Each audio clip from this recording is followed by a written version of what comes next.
والسلام علیک یا سیدی یا رسول اللہ وعلی آلک وصحبک یا سیدی یا شفیع المذنبین الصلاة والسلام علیک یا سیدی یا رسول اللہ وعلی آلک وصحبک یا سیدی یا رحمت للعالمین۔ حضرات گرامی، وقت چونکہ انتہائی مختصر ہے، یہ کوئی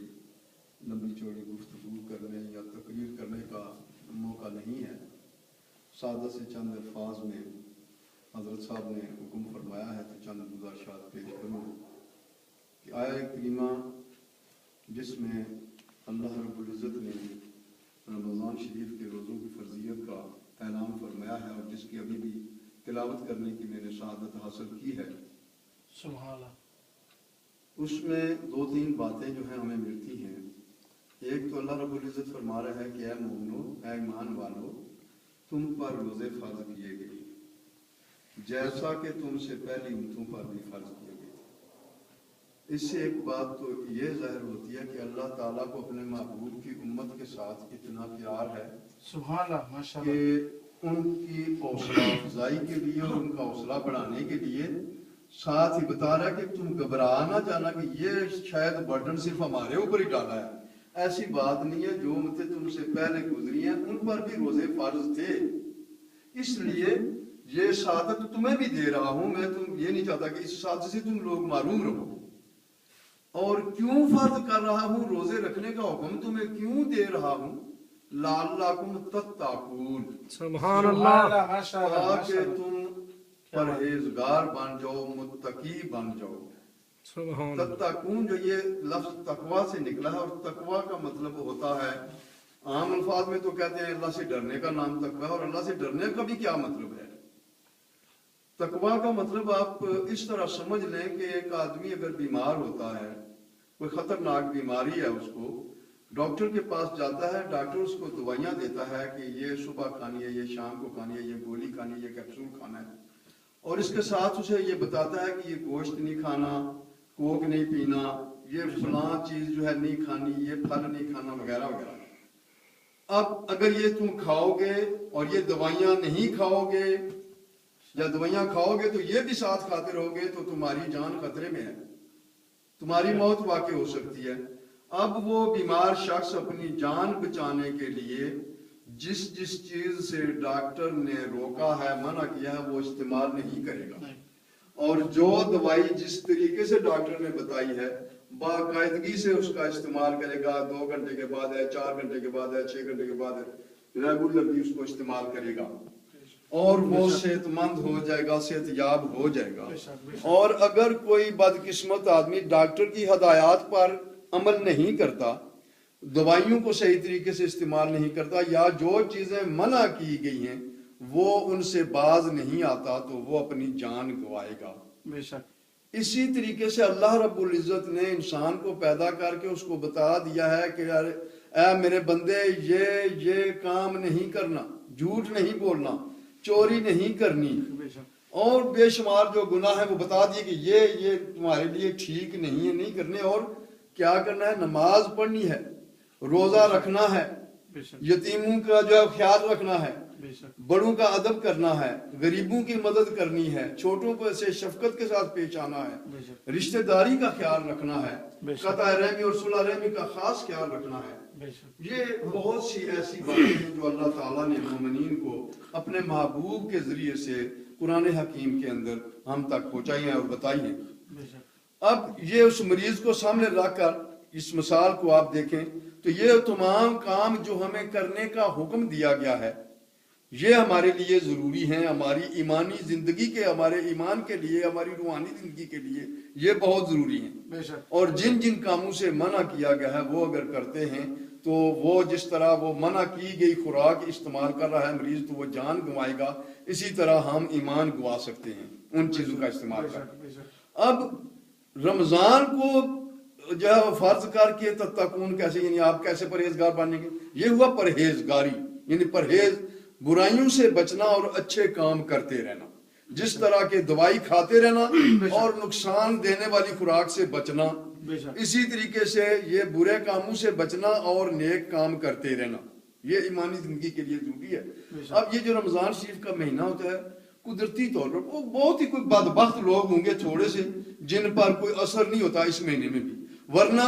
بڑے بڑے گمراہ قسم کے لوگ بھی جب رمضان شریف کا مہینہ آتا ہے، ہماری مائیں بہنیں ہیں ایسے ننگے سر بال کھولے پھرتی ہوں گی، لیکن رمضان کا مہینہ آتا ہے بڑے اہتمام سے اسکارف اڑا ہوا ہے اور بڑے اچھے طریقے سے باہر بھی نکلیں گی، خود روزے رکھیں گی، بچوں کو بھی تاکید کریں گی، اور ہر گھر میں تقریباً دیکھتے ہیں اب تو قرآن کی آوازیں آ رہی ہیں، قرآن کھلا ہوا ہے، ہر کوئی چھوٹے بڑے تلاوت کر رہے ہیں قرآن کی اور روزے بھی رکھنے کی کوشش کر رہے ہیں اور اپنی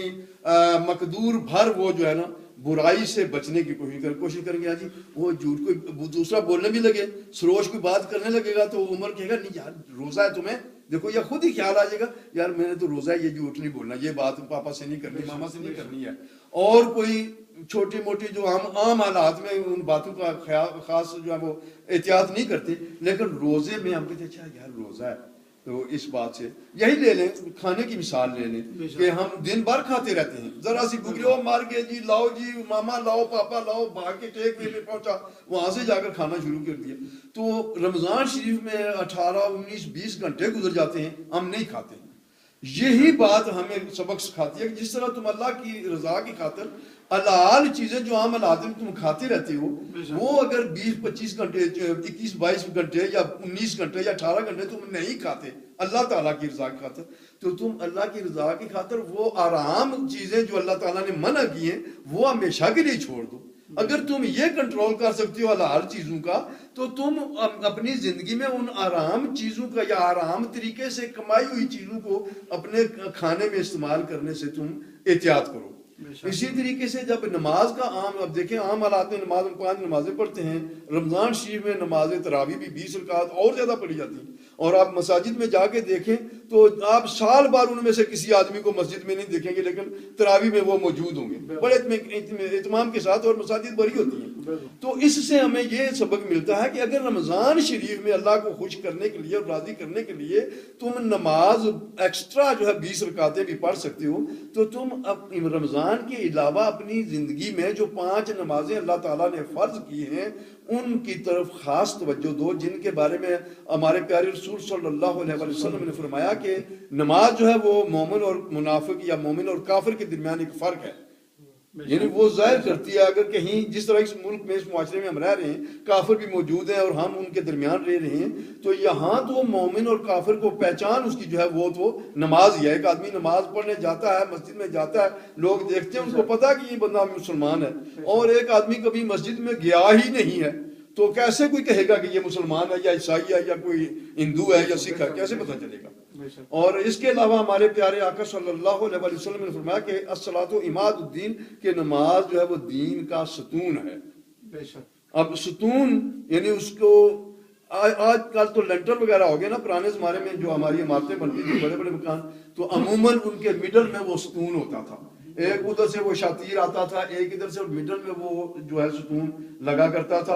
اور اس کے اوپر ساری چھت کھڑی ہوتی تھی، اگر وہ ستون گر جائے تو وہ ساری چھت، وہ جب چھت گر گئی ساری عمارت، یا خیمہ جس طرح لگاتے ہیں وہ بڑے بڑے وہ خیمے ٹینٹ جو لگاتے ہیں ان کے مڈل میں بھی ایک وہ پول سا لگاتے ہیں، اگر وہ پول لگاتے ہیں تو وہ خیمہ گر جاتا ہے۔ تو اس طرح ہمارے آقا نے جو ہے نا فرمایا کہ نماز دین کا ستون ہے، تو اس کو قائم رکھیں گے تو دین قائم رہے گا۔ اور ایک اور آیہ پاک میں اللہ رب العزت نے فرمایا ہے کہ نماز قائم کرو اور مشرکین میں سے نہ ہو جاؤ، اقیموا الصلاۃ ولا تکونوا من المشرکین، نماز قائم کرو مشرکین میں سے نہ ہو جاؤ۔ اس آیت سے ہمیں یہ پتہ چلتا ہے کہ اگر ہم نماز قائم نہیں کرتے تو پھر کن میں شامل ہیں؟ مشرکین میں۔ اگر نماز قائم نہیں کرتے، نماز نہیں پڑھتے، تو پھر جو لوگ نماز نہیں پڑھتے وہ مشرکین میں شامل ہیں، اور جو مشرکین میں شامل ہو جائے گا اس کا کیا حال ہوگا۔ اسی طرح اور بھی بہت سے کام ہیں جن سے رمضان شریف میں ہم صرف روزے کی وجہ سے رکے رہتے ہیں، حالانکہ عام حالات میں وہ جائز ہیں، حلال ہیں ہمیں کرنے کی کوئی ممانعت نہیں ہے، لیکن رمضان شریف میں روزے کی حالت میں اللہ تعالیٰ کے حکم کے مطابق اللہ کی رضا کے لیے ہم ان باتوں سے رکے رہتے ہیں. تو اس سے ہمیں یہ جو ہے نا سبق ملتا ہے کہ اگر رمضان شریف میں تم اللہ تعالیٰ کی مرضی کے لیے ان کاموں سے رک سکتے ہو تو رمضان کے علاوہ جو برے کام ہیں، جو حرام کام ہیں، جن سے منع کیا گیا ہے اللہ کی رضا کے لیے، ان سے بھی رک جاؤ. تو اس طرح اس لیے فرمایا گیا کہ رمضان کا مہینہ تم پر اس لیے فرض کیا گیا کہ تم متقی بن جاؤ، پرہیزگار بن جاؤ، اللہ سے ڈرنے والے بن جاؤ. تو اللہ تعالیٰ آپ ویسے بھی دیکھتے ہوں گے کہ رمضان شریف کے بعد کچھ دنوں تک ویسے بھی نا وہ رمضان والی کیفیت طاری رہتی ہے. پانی پینے لگے دن کے بعد تھوڑا خیال ہو، روزہ کھانا کھانے لگے تو یہ خیال آتا ہے. تو اگر یہ کیفیت پورا سال اپنے اوپر ایک مومن طاری کر لے تو اس کے تو وارے نیارے ہو جاتے ہیں. اللہ تعالی ہمیں صحیح معنوں میں متقی اور پرہیزگار بننے کی توفیق عطا فرمائے. اور یہ جو پیارا پیارا مہینہ اب چند دن اس کے باقی ہیں، اللہ تعالیٰ اس کا پورا ادب و احترام کرنے کی ہمیں توفیق عطا فرمائے، سب مومنین پر اپنا فضل و کرم فرمائے. میرے خیال میں افطاری سے پہلے آپ کوئی نعت وغیرہ بھی سننا پسند کریں گے، اس لیے میں اسی پہ اکتفا کرتا ہوں اور افطاری کے لیے بعد میں دعا کی جائے گی. وآخر دعوانا الحمدللہ رب العالمین.